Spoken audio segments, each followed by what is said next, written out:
Good afternoon, sir. Good afternoon, everyone. So, muli na akong problem, baka po.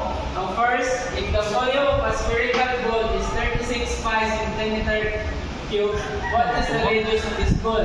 So, as we all know, formula sa volume sa spherical is V is equals to 4 over 3 Unsa kay pag-explain? pi r cube. Cube ni. So, ano ang yun? question ay given na to ang 36 pi centimeter cube, wala itong volume, given na siya. 35 to 60. So, simple lang na may ikuan na rin, plug in, Transpose na rin. plug in na na rin, 41 minus 25. 4 over 3 Asan transpose niya? Transpose. pi r cube. So, atong ipangita ang radius. So, pagkuhan namin, simple ra, gamitan na natin algebra, times na natin 1 over 3 pi ang both side of 4 dahil.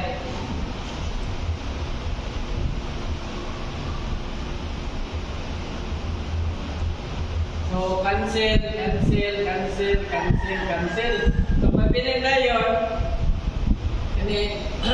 Mabiling na ni 9 is equals to 1/3 r cube.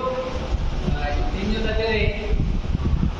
Answer na natin 3 times 9. At naman siya yung cross multiply. So, ngayon siya 27 equals to r cube. Banda yun, yung brought na 27 Unsa man yun? kay 3. So, muna na ito, radius sa line 3 centimeter. Next, ang next na question is, what is the area of a rectangle having the length of 15 meters and a width of 25 meters? So, ang pagkuha sa area sa rectangle, sa ito kayo, so area of a rectangle is equals to length times width. Lagi na natin itong mga values, 50m times 25m is equals to ilang katilagaw? Kung na siya? 1,250 meters per second. So, muna itong area na yun. Muna yung answer niya.